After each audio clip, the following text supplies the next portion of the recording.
The light is often blinding when you stare at it too closely.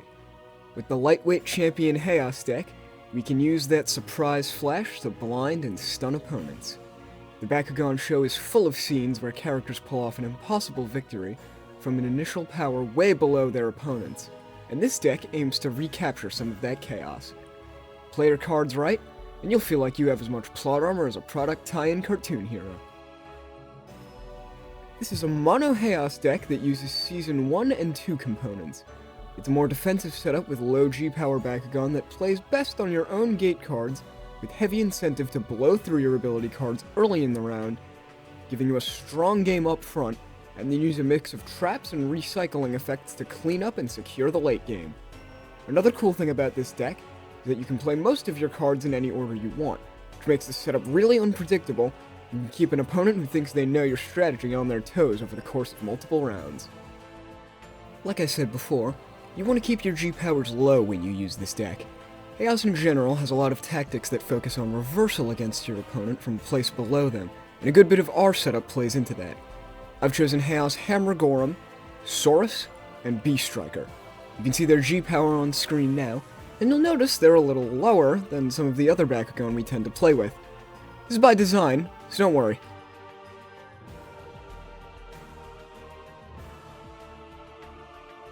This deck best describes the experience of being a tiny gremlin living in someone else's basement. You're going to be weaker and smaller than the people you're going up against, but you have other ways of making their life hard. Except, instead of eating people's socks, we're using tricky gate card effects to cut off opponents' chances of even being able to fight in this battle. And nowhere is that more evident than with Spectrum Nullgate.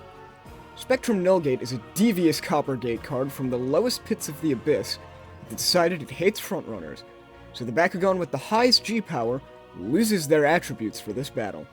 Let me say that again. Loses their attributes.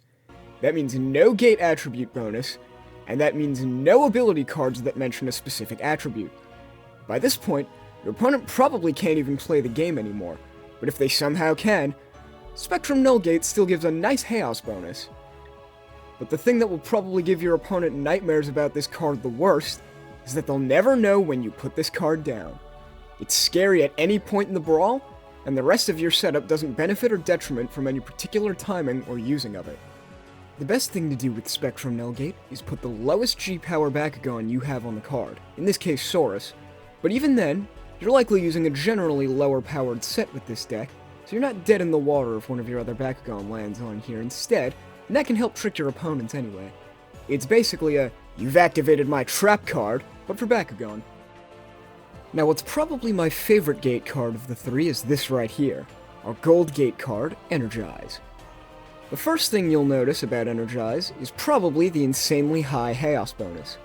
If you and your opponent land on this card, and they're not playing Haos, you are probably gonna win. But this card says, why stop there, and offers an additional effect, and one not tied to a specific Bakugan unlike a lot of gold cards from this era. Energize allows you to recover an ability card if you have more of them in your used pile than you do gate cards.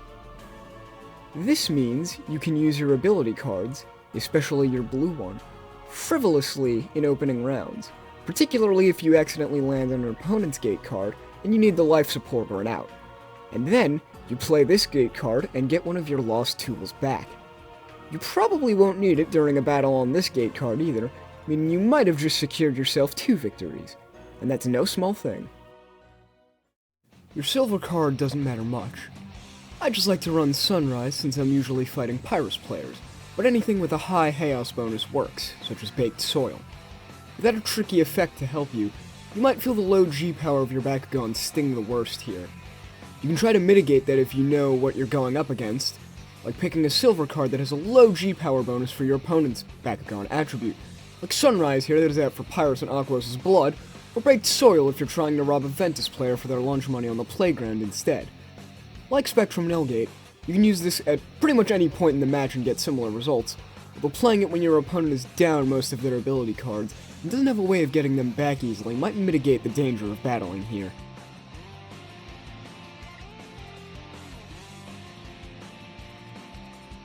Moving on to ability cards, allow me to introduce you to your new best friend, This card is called Golden Launcher, and sticking with the theme of gold cards turning your opponent to dust, this card's already always usable 100 G-Power boost gets doubled to 200 if you're playing on a gold gate card. It doesn't even have to be yours. What this means is that you have a G-Power boost, and a relatively high one, that's always ready to go in any battle you need it for, and if you somehow haven't used it by the time Energize or your opponent's gold gate flips over, you've got a win that's almost guaranteed. Combine that with Energize letting you get a used ability card back, and you can even do both in the same brawl fairly consistently. Sticking with the other theme of Goblin Oppression, Light Snap is a red ability card that can shut off gate attribute bonuses if you're stuck on an opponent's gate card and things are looking a little too skewed for your liking. It takes a little getting used to when it is a good time to play this card and when it isn't, but once you master the trigger finger on Light Snap, you can effectively turn any gate card you want into a mini Spectrum Null Gate. Another thing I want to briefly mention with this card is that it's played during battle. It's not rolling based, meaning this card never gets wasted on a roll that misses, which is unfortunately something that a lot of other red cards for Haos struggle with. And finally, we have our green ability card, Copycat. Now ironically, this card isn't even specifically attributed to Haos, but it works really well with the attribute's general tactic of punching up with low power backdoor, since you need to have lower G-Power than your opponent to initiate its effect. This card lets you effectively run the Pyrus player's pockets and steal the G-Power from their 7 times evolved Dragonoid in the used pile, and take it for yourself.